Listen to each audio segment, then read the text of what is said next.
Our next guest has been here before, but this time he's here to talk about politics and the election campaign. Please welcome back Mike Litton. Mr. Litton, Hey, thanks for coming, man. good to see you, buddy. I appreciate it. Crazy time in politics right now. When you have a situation where the majority of the posts on Facebook are about how nobody likes any of the candidates, Yeah. Usually these elections, unfortunately, are about the D and the R, right? I mean, that's what people are looking for. Oh, he's got an R. I've heard people say I'm going to hold my nose and vote for Trump because I'm a Republican. Things like that are going on. I wonder, with your experience and all the stuff you've been through, and you know the stuff like the back of your hand, the history, all the politics, you've worked on campaigns for guys, what should people really be caring about right now? I mean, what's the most important thing for voters? Well, actually, it's up to them as to what the most important thing is to them. But here's the thing. We live in a free market capitalistic society, and there's two distinctive approaches that are being proposed here. One is the idea of Keynesian economics, which is basically grow government, overspend if you have to, do the things you have to do to get the economy going again. Well, we've tried that, and what we have now is a labor participation rate that's the lowest it's been since 1978. We have a home ownership rate that's the lowest it's been in 51 years. People need to care about what they care about, right? And what I'm hearing from people on the ground is they're concerned about the fact that their kids are graduating from college and they don't have that much opportunity to land a job. People are underemployed in this country. People that used to have one job that paid them a lot of money before the Great Recession, now they have two and three and they're still not making what they were making before. That's Keynesian economics. That's a labor participation rate that's too low, a home ownership rate that's too low, that type of thing. We had a 51-year low. 51-year low, 51-year low. And that hurts people. That hurts our economy. That hurts people. And what it tells you is you have to have confidence to buy a house. You have to have confidence in what's happening in the economy to go purchase a property. Plus, there's a whole huge, almost, and it's not an echo boom generation, but it's close to it, of people who lost their homes in the Great Recession. So you have people who have lost their homes in the Great Recession, and they're just now starting to get back into the where they can buy again credit-wise. So the difference between Keynesian economics and supply-side economics is supply-side economics believes that if you help business, if you give business, small business and large business confidence, if you give them confidence, they will grow. They'll hire, they'll reinvest, they'll grow the economy. Right now what you have, and what we know from history is 86% of all the jobs that are created coming out of every recession are created by small business. The problem you have right now is small businesses overregulated, they're overtaxed, they don't have confidence in the economy, they don't have confidence in the future, and so they're not reinvesting. They're holding their money. Some of them are shutting down their companies altogether. Because the thing that Keynesian economists don't understand and the Keynesian economic engine doesn't understand is that when you're self-employed, it's a choice. If you overtax me and you overregulate me as a self-employed person, I'm going to shut the company down. I'm just going to go do something else for a living.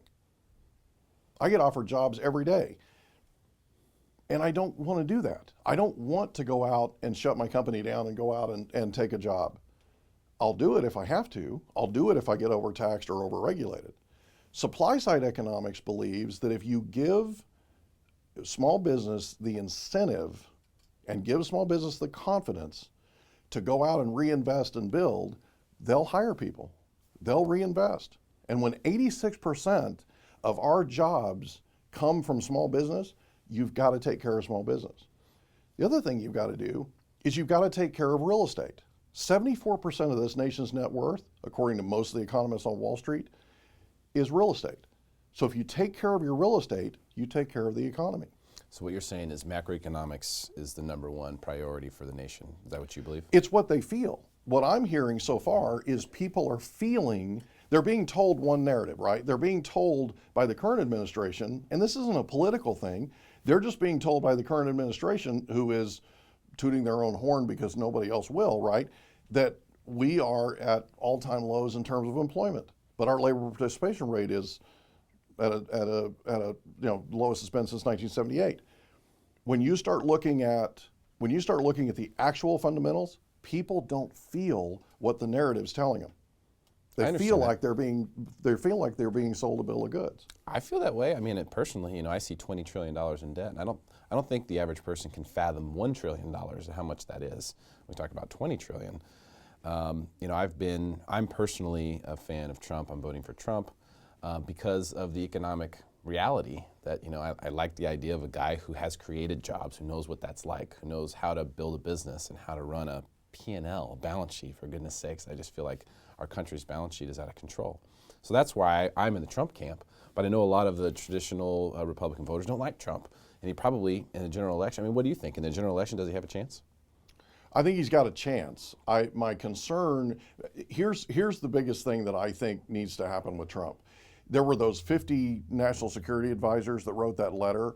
I think he should celebrate that. I think he should celebrate the fact that the establishment doesn't want him in.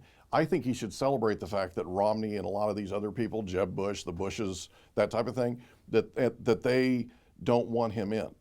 The fact that he's an outsider, he's not just an outsider to the Democrats, he's an outsider to the entire establishment.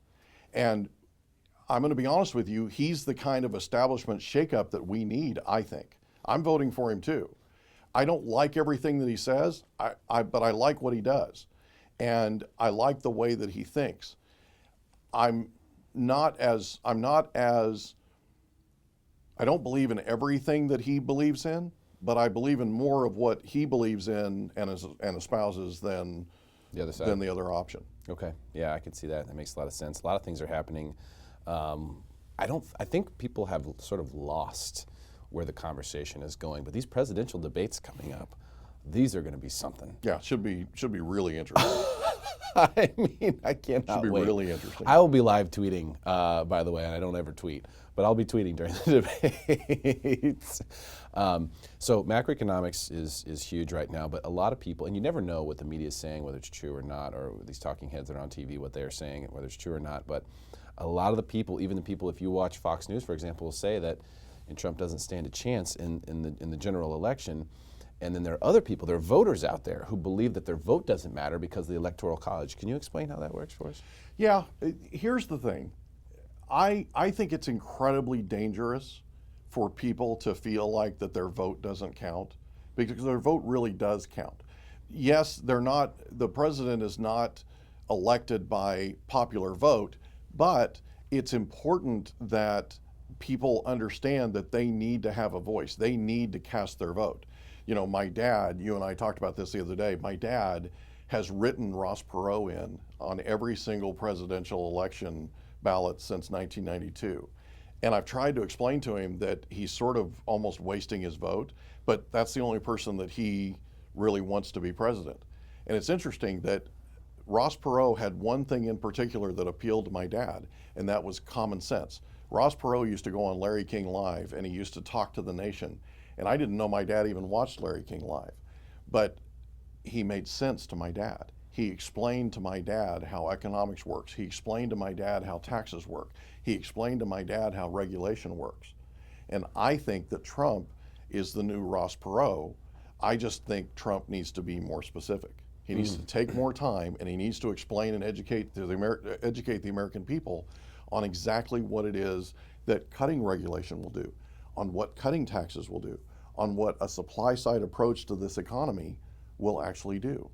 Do you think he'll do that? Or do you think he's going to keep beating the same drum? I hope he will. All right. Mike Litton, thanks so much for coming in today, Hey, man. buddy. Really Good to see appreciate you. your time. Great to see you, too.